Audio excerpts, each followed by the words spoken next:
Hey everybody, this is Evan Abrams, and today we're going to be doing a quick tutorial about the keys to successful green screening.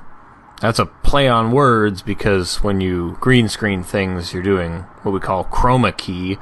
You can also do other kinds of keys like a Luma key or monkey, turkey, donkey, any of those horrible key-based jokes. But for our purposes, we will be doing some green screening to create something kind of like this, where you've got your principal actor on a background of some kind. But the point is, you need to remove the existing background, which is totally a bedsheet that is held up with clothes pegs outside. Not necessarily the classiest studio, but we make do with what we have. So let's get into it.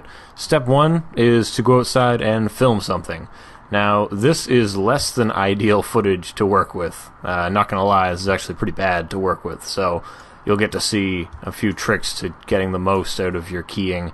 The color of the cloth was correct, and by filming outside you get even light on your subject and on the screen.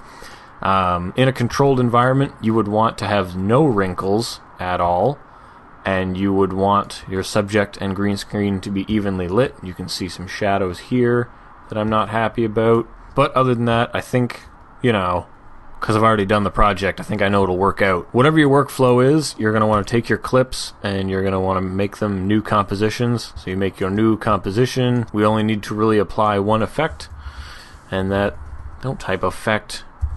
Inside of After Effects, we have something really awesome. In all of your keying options, the one you want to use is called Key Light.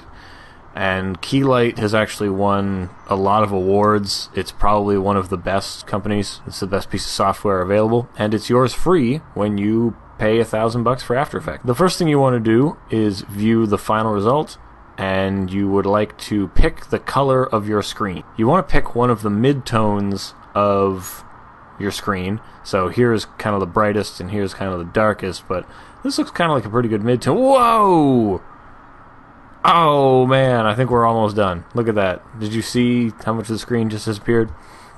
So basically, when you pick the color, it's going to start replacing that color, but obviously, looking at our footage, this is far from perfect. So a few of the things that we'll be doing is, number one is masking. So go ahead and use your pen tool to mask around your subject the areas which we are not interested in green screening at all.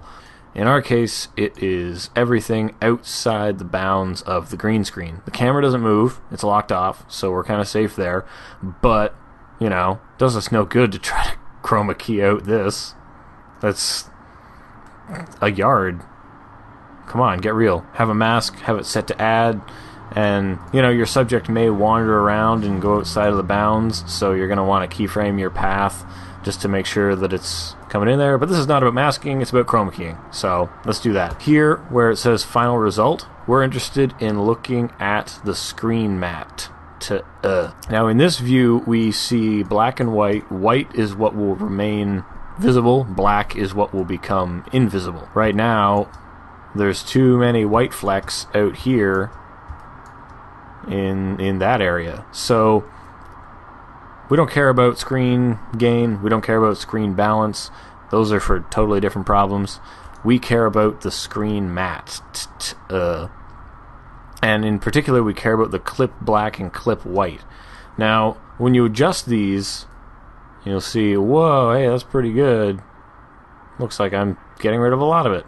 But what you want to do is make sure that this number stays low and this number stays high. So you want to have the highest number in white and the lowest number in black while you fine-tune your image.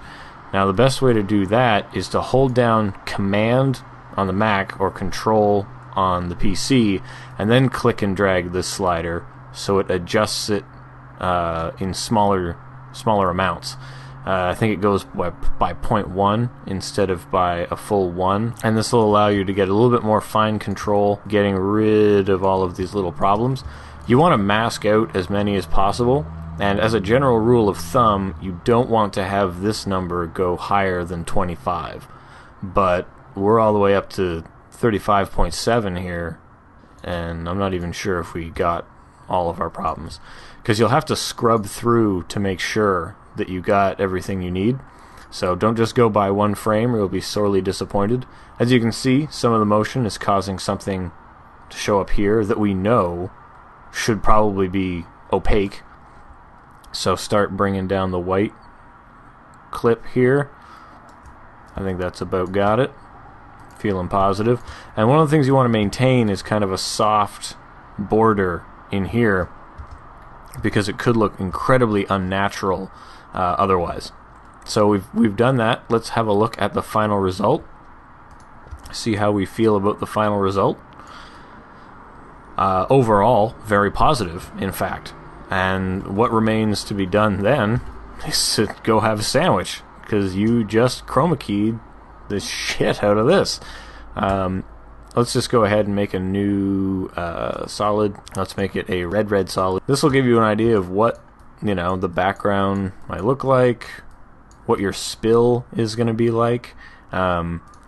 Something that this does really well is what's called spill suppression. You want to change your soft color here to a hard color, which is not totally trying to, you know, say that soft color is wrong, but hard color is better. And what that's doing is basically it's looking at the area, that little gray area between what is opaque and what is transparent, and it's looking for tiny amounts of green, and then it's replacing it with this gray color, so that when you chroma key someone out, you don't want to have a green halo around them, because that looks stupid. We did a really good job here, so it's not that big of a deal, but on some productions you will notice that horrible green glow around them that you do not want, because people will make fun of you. The only thing left to do after this is to perhaps maybe soften it a little bit. Always work with tiny numbers when you're tweaking your matte. That's going to save you a lot in the long run. In general, it's going to help you out by making the look appear more natural. Yeah, I guess that's about it for what to do with key light. As for the background, that's pretty easy. I just went ahead and threw down a little ramp action. Let me just adjust these points here for you. Something like this. And take your mask here. I'm only interested in this part of it. What we're doing is we're just making a little background here, making it a little bit interesting, you know, trying to interject some interest into your subjects' lives. Feather this out, make a little bit of a crease in our imaginary background back there, make a new adjustment layer, the curves on that adjustment layer. I don't really know. I'm kind of just playing around at this point, trying to have some fun. Trying to have some fun with my life. You know, is that so wrong? Now, another interesting point about chroma keying that I'm going to tell you right now is that if you want your chroma key element to work with other... Ugh, what the fuck? What the fuck, people? Are you seeing this? Are you serious? Let's get serious. Get serious. Okay, just get that out of there. Anywho, that's about it. So, chroma keying things, you want to keep it as simple as possible. You want to tweak the settings as little as possible. You want to make sure that you've picked a medium color. And really, the thing about green screening, chroma keying, is the setup and in-studio work is going to be most of your time. If you can do it outside, awesome. Tim had to wear a coat because it was really cold that day. I had to wear a coat too, and gloves because I was operating the camera. If you don't have appropriate indoor settings where you can do these things, then suck it up, buttercup. Anyway, I'm Evan Abrams. Check me out on Twitter, at ECAbrams, and all that good stuff. This is the first tutorial that has been in good, decent widescreen. Hope you like it. And, yeah, have a nice day. I'll see you around the internet.